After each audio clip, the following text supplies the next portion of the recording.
Hi! Welcome to Digi Loans. So, ఇవాళ మన topic వచ్చేసి క్రెడిట్ కార్డ్స్.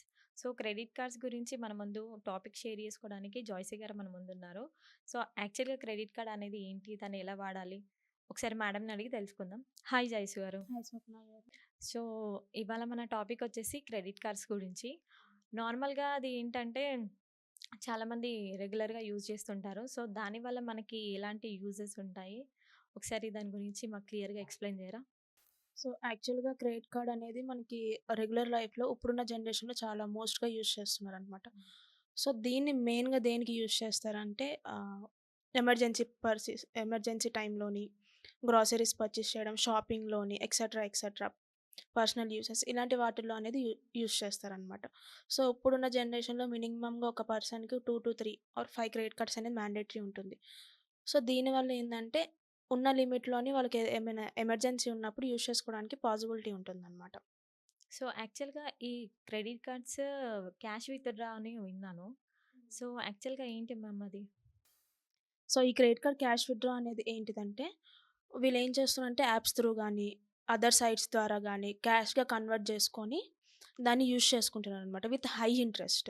ఓకే. సో, కొంతమంది ఏం చేస్తున్నారు, క్రెడిట్ కార్డ్ యూజ్ చేసుకుంటున్నారు. ఉన్న లిమిట్‌లోనే యూజ్ చేసుకొని, అది పేమెంట్ చేయలేక ఒక కార్డ్ నుంచి తీసి ఇంకో కార్డ్‌కి పేమెంట్ చేసుకుంటున్నారనమాట.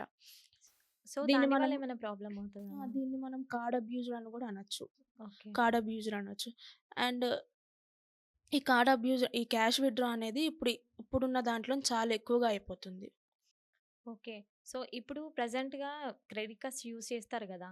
సో, దాన్ని ఎలా అంటే లిమిట్ అనేది ఉంటుందా దానికి? క్రెడిట్ కార్డ్‌కి ఇప్పుడున్న ఏదైతే పర్సన్ క్రెడిట్ కార్డ్ ఒస్తుందో, కస్టమర్ హిస్టరీని బట్టి ఇంత లిమిట్ అని చెప్పేసి కస్టమర్‌కి ఆ లిమిట్ తోటి కార్డ్ ఇష్యూ అవుతుందనమాట. ఆ లిమిట్‌లోని మాక్సిమం మనం 75% వరకే యూజ్ చేసుకోవాలి. బట్ కొంతమంది ఏంటిది ఓవర్ 100% ఆర్ ప్లస్ యూజ్ చేసుకొని అదలా వదిలేస్తున్నారనమాట పేమెంట్. మ్యామ్ అలా యూజ్ చేసుకోవడం వల్ల వాళ్ళకేమైనా లాస్ ఉంటుందా? క్రెడిట్ హిస్టరీలోని మనకి బ్యాడ్ అవుతుందనమాట. సిబిల్ అలా? సిబిల్‌లోని మనకి బ్యాడ్ అవుతుంది. అండ్ ఈ కార్డ్ విత్‌డ్రా అనేది ఎక్కువగా మనకి గోల్డ్ షాప్స్‌లోని, పెట్రోల్ బంక్స్‌లోని, అదర్ సైట్స్‌లోని ఇప్పుడు మనకి సైట్స్‌లో గూడా అవైలబుల్ ఉంటుంది. ఆన్‌లైన్ సైట్స్‌లోని. వాళ్ళకింత కమిషన్ ఇస్తే, ఇంత అమౌంట్ అనేది వాళ్ళు క్యాష్ విత్‌డ్రా చేసి ఇచ్చేస్తున్నారు. అండ్ ఇంకోటి మనకి ఈ మన ఫోన్‌పే, గూగుల్ పే యాప్స్‌కి గూడా వాళ్ళు కనెక్ట్ చేసుకొని యూజ్ చేస్తున్నారనమాట. వాళ్ళేంటిది మనకు ఆప్షన్ ఉంది గదా! అని చెప్పి కనెక్ట్ చేసుకుంటున్నారు. బట్ అది మనకి ప్రాపర్ వే కాదు యూజ్ చేయడానికి. కార్డ్ అనేది మనం డైరెక్ట్ స్వైప్ చేసి యూజ్ చేసుకోవాలి గానీ, ఇలా అమౌంట్ కన్వర్ట్ చేసుకొని చేయకూడదు. సో, ఇలా చేయడం వల్ల వాళ్ళకి సిబిల్ ఎఫెక్ట్ పడుతుంది. సిబిల్ ఎఫెక్ట్ పడుతుంది. సో, సిబిల్ ఎఫెక్ట్ వల్ల ఏమవుతుందంటే ఫర్దర్‌గా కస్టమర్ ఏదైనా లోన్ బారో చేసుకోవడానికి వెళ్ళినా సరే, దీనివల్ల సిబిల్ అనేది మనకి లో అయిపోతుందనమాట. సిబిల్ హిస్టరీ అనేది తగ్గిపోతుంది. సో, దానివల్ల కస్టమర్‌కి లోన్ వచ్చే ఛాన్సెస్ కూడా చాలా తక్కువుంటాయి. అంటే దీని క్రెడిట్ కార్డ్స్ ఈఎంఐస్ కూడా కన్వర్ట్ చేసుకుంటారు. వాళ్ళు యూజ్ చేసుకున్న దాన్ని కొంతమందికి 1,00,000, 2,00,000, 3,00,000, 5,00,000 కార్డ్ కూడా వస్తుందనమాట. సో, దాన్ని వాళ్ళు యూజ్ చేసుకొని ఈఎంఐ కన్వర్ట్ చేసుకొని చేసుకోవచ్చు. దాన్ని మనం జంబో లోన్ అని కూడా అంటాము. సో, ఆ లిమిట్ సెపరేట్‌గా ఉంటుంది. ఇప్పుడు కస్టమర్‌కి ఫర్ ఎగ్జాంపుల్ 5,00,000 లిమిట్ ఉంది.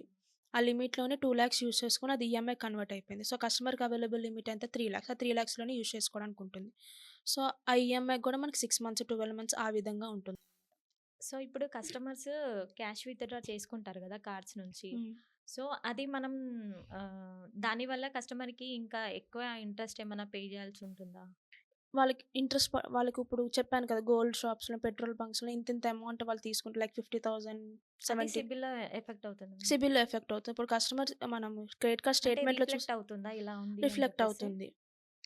వాళ్ళకి క్రెడిట్ కార్డ్ హిస్టరీ మనం స్టేట్‌మెంట్ చెక్ చేసామంటే అందులో వచ్చేస్తుంది కదా! ఇప్పుడు ఫర్ ఎగ్జాంపుల్ పెట్రోల్ బంక్‌లో కస్టమర్ 50,000 పెట్రోల్ అయితే కొట్టించలేడు. అవును. ఎందుకంటే మనం మినిమమ్ ఫుల్ ట్యాంక్ చేపించాలన్నా ఒక 1000 2000 అంత అవుతుంది. ఎట్ ఎ టైమ్ 50,000 పెట్రోల్ అయితే తీసుకోలేడు కదా! అవును. అండ్ ఇంకోటొచ్చి చెప్పాను కదా! అనదర్ సైట్స్ నుంచి అవుతాయని చెప్పేసి. సో, ఈరోజు చూస్తే వీటి వల్ల వాళ్ళకేం ప్రాబ్లమ్స్ అవ్వవా మేడం? అంటే వాళ్ళకి వేరే వేరే రకంగా తీసుకుంటారు గదా వాళ్ళు. తీసుకుంటారు. బట్ వాళ్ళకి ఐడియా ఉండి చేస్తారో, ఐడియా లేకుండా చేస్తారో తెలీదు. ఆ సిట్యుయేషన్‌లో వాళ్ళకొక్కసారి అలవాటు పడిపోయారంటే ఇంక అది కంటిన్యూ అయిపోతుంటుంది. క్యాష్ వస్తుంది కదా! అన్నట్టుగా. సో, ఇప్పుడు కస్టమర్స్ వాడుకునేది ఏంటి అంటే, వాళ్ళకి చాలా ఎమర్జెన్సీ పర్పస్ ఉంటే తప్ప యూజ్ చేసుకోరు గదా! చాలా మందికి దీని గురించి అంత నాలెడ్జ్ ఉండదు. కొంతమంది టర్మ్స్ అండ్ కండిషన్స్ ఇస్తారు కార్డ్ ఇష్యూ చేసేటప్పుడు. కొంతమంది క్లియర్‌గా చూస్తారు. కొంతమంది పట్టించుకోరు. క్రెడిట్ కార్డే కదా యూజ్ చేసుకోండి. మళ్ళీ పేమెంట్ చేసేసుకోవచ్చు అన్నట్టుగా ఉంటారనమాట. బట్ బెటర్ మనం కార్డ్ తీసుకునే ముందు ఏమేం టర్మ్స్ అండ్ కండిషన్ అనేది క్లియర్‌గా చెక్ చేసుకొని, ఏ విధంగా యూజ్ చేయాలి, ఏ విధంగా యూజ్ చేయకూడదనేది నాలెడ్జ్ తోటి ఒకసారి మనం చెక్ చేసుకొని యూజ్ చేస్తే బెటరు. సో, ఇది మాక్సిమం సాలరీస్ వాళ్ళకి ఉంటుంది గదా మ్యామ్.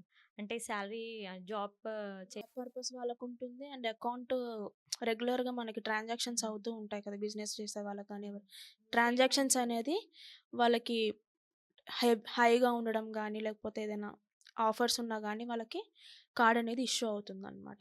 సో, యాక్చువల్‌గా ఈ కార్డ్స్ అనేది ఎలా యూజ్ చేసుకోవాలి మ్యామ్? అంటే చాలామంది మిస్‌యూజ్ చేసుకుంటున్నారు వాటిని.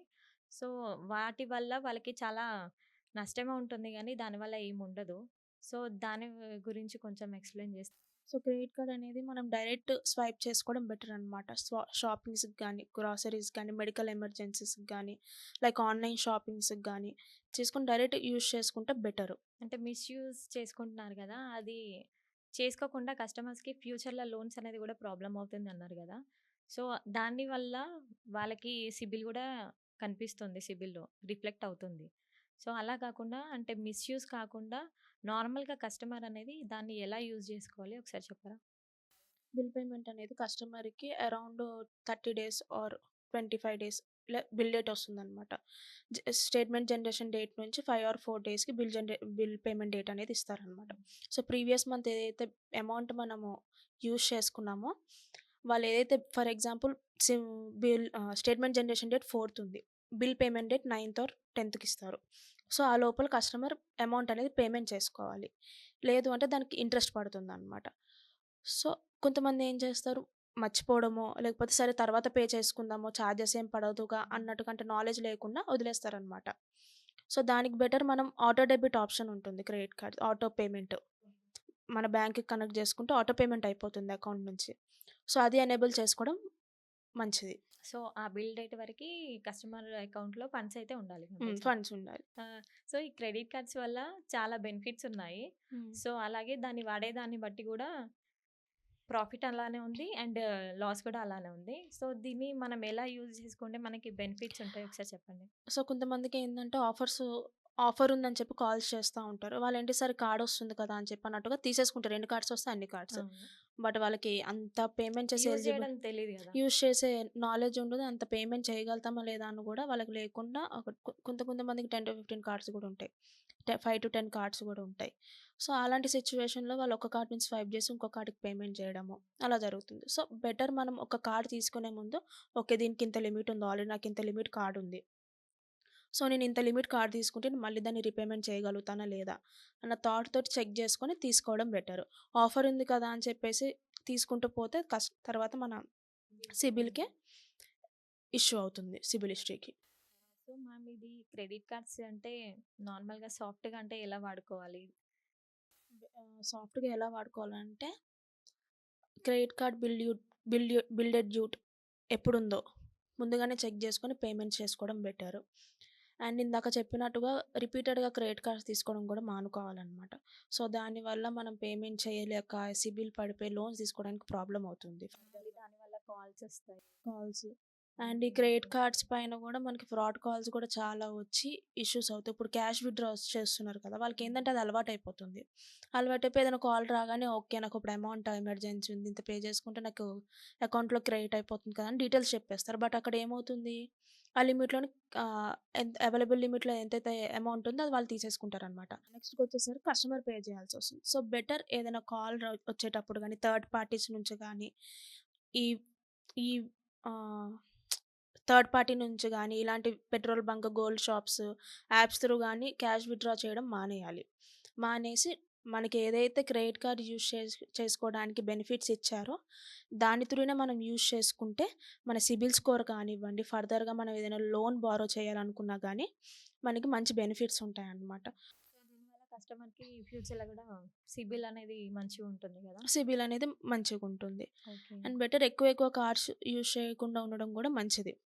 సో, స్థ స్తోమత మనకెంతైతే స్తోమత ఉందో అంతవరకు తీసుకొని మనం యూజ్ చేసుకోవడం బెటర్. దీనివల్ల చాలామంది లైక్ అంటే బిల్స్ కట్టలేక డిప్రెషన్‌కెళ్ళిపోవడం అండ్ సూసైడ్ కూడా చేసుకుంటా ఈ చాలామంది. బిల్ పేమెంట్ చేయలేక ఏమవుతుందంటే, ఇంకా కార్డ్ క్లోజ్ చేసేసుకోవాలి. ఎంతో కొంత సెటిల్మెంట్ చేసుకొని క్లోజ్ చేసుకోవాలి. ఆహ్, ఆ సెటిల్మెంట్ చేసుకున్న స్తోమత గూడా వాళ్ళకుండదనమాట. అప్పుడేం చేయాలో వాళ్ళకి తెలవక ఇంకా మైండ్ డిప్రెషన్ ఎళ్ళిపోయి అప్పుడు వాళ్ళేం చేస్తారో వాళ్ళకి గూడా ఐడియా ఉండదు. అంటే వాళ్ళకి ఏంటంటే కాల్స్ ఎళ్తాయి. ఫ్రెండ్స్‌కి కూడా కాల్స్ చేస్తారు. హ్మ్. సో, అలా డిప్రెషన్‌కెళ్ళిపోతారు. ప్రొఫైల్ చెక్ చేసుకొని ఎవరికైనా కాల్ చేసి ఇట్లా చెప్పడం. ఎందుకంటే డైరెక్ట్ ఇంటికొచ్చేస్తారు. ఇంటికొచ్చేసి కార్డ్ పేమెంట్ చేయట్లేదు. మీ కార్డ్ పేమెంట్ చేయట్లేదు చేస్తేనే ఉంటుంది. లేకపోతే ఇంకా బెదిరిస్తారు కదా! పేమెంట్ చేయాలి అవును. కంపల్సరీ అన్నట్టుగా బ్యాంకు నుంచి వచ్చేసి. సో, బెటర్ అక్కడ సిట్యుయేషన్ అక్కడి వరకు రాకుండా మన బిల్ డ్యూ డేట్ ఎప్పుడుంది? అండ్ మనకొచ్చిన లిమిట్‌లో ఎంత లిమిట్ యూజ్ చేసుకోవాలి? ఎన్ని కార్డ్స్ ఉంటే మనం చేయగలుగుతాం? ఎలిజిబిలిటీ ఉంటుంది మనకి పేమెంట్ జేయడానికి. అది చూసుకొని చేసుకోవడం బెటర్. ఇంకొకటి యాడెన్ కార్డ్ కూడా విన్నాను. యాక్చువల్ యాడెన్ కార్డ్ అంటే ఏంటి? దాన్నెలా?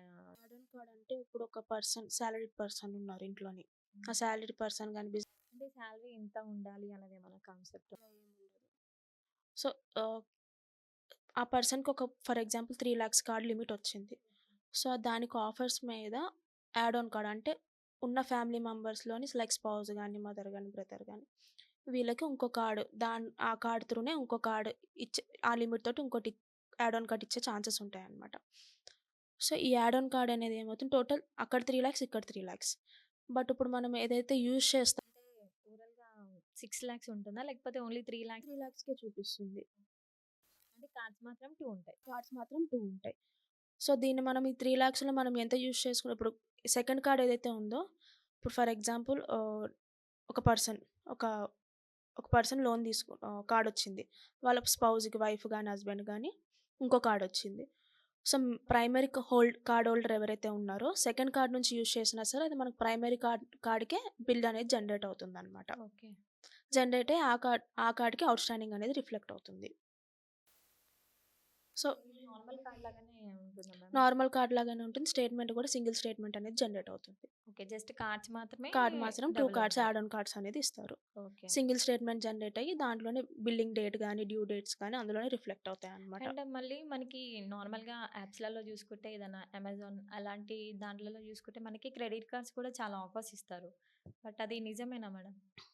అది యాప్‌కి సంబంధించి ఉంటుంది. మనకి నార్మల్ క్రెడిట్ కార్డ్స్ లాగా ఉండదన్నమాట. సో, అమెజాన్, అంటే లైక్ ఇప్పుడు కార్డ్స్ ఉంటాయి గదా! ఒక్కొక్క బ్యాంక్‌వి కార్డ్స్ ఉంటాయి. సో, అక్కడ మెన్షన్ చేస్తారు గదా! అంటే ఈ బ్యాంక్‌ది ఇట్లా ఆఫర్ ఉంది అని జెప్పేసి. సో, ఎవరైతే ప్రొడక్ట్ వాళ్ళుంటారో వాళ్ళు ఈ కార్డ్ నుంచి అనేది వాళ్ళు కొలాప్స్ అయ్యి, ఈ కార్డ్ నుంచి తీసుకుంటే ఇంత ఆఫర్ ఉందనేటట్టుగా లైక్ మన పెడతారన్నమాట. మొబైల్స్ కానీ మొబైల్స్ ఏదన్నా గానీ, ఏదైనా ఎలక్ట్రిక్ డివైసెస్ కానీ ఇవి తీసుకున్నప్పుడు. సో, బెటర్‌గా మనం ఈ క్యాష్ విత్‌డ్రా అనేది టోటల్‌గా అవాయిడ్ చేసి, మెయిన్ వేలోని యూజ్ చేసుకుంటే మనకు ఫర్దర్‌గా గానీ, ఇలాంటి ఇప్పుడున్న సిట్యుయేషన్ ఫ్రాడ్స్ చాలా అవుతున్నాయి. సో, ఆ ఫ్రాడ్స్ జరగకుండా గూడా మనం కాపాడుకోవచ్చనమాట. ఇట్లా క్యాష్ విత్‌డ్రా చేసుకొని, డీటెయిల్స్ కన్ఫర్మ్ చేసుకొని, థర్డ్ పార్టీస్ నుంచి కాల్స్ వచ్చినా అవాయిడ్ చేసుకుంటూ ఉండడం బెటర్ అనమాట. సో, రెగ్యులర్ వేలో మనం యూజ్ చేసుకుంటే ఫర్దర్‌గా మన సిబిల్ అనేది గానీ, ఫర్దర్‌గా మనం ఏదైనా లోన్స్ తీసుకోవాలనుకున్నా గానీ, మనకి ఏ ఇష్యూ రాకుండా ఉంటుంది. సిబిల్ కూడా బావుంటుంది. సిబిల్ కూడా బావుంటుంది.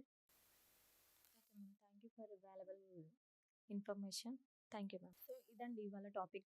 సో, క్రెడిట్ కార్డ్ గురించి మరిన్ని వివరాలు తెలుసుకున్నాం గదా! సో, ఇంకా మనకి ఫర్దర్‌గా ఇన్ఫర్మేషన్స్ ఏమైనా కావాలి అనుకుంటే please do watch Digi Loans. Thank you.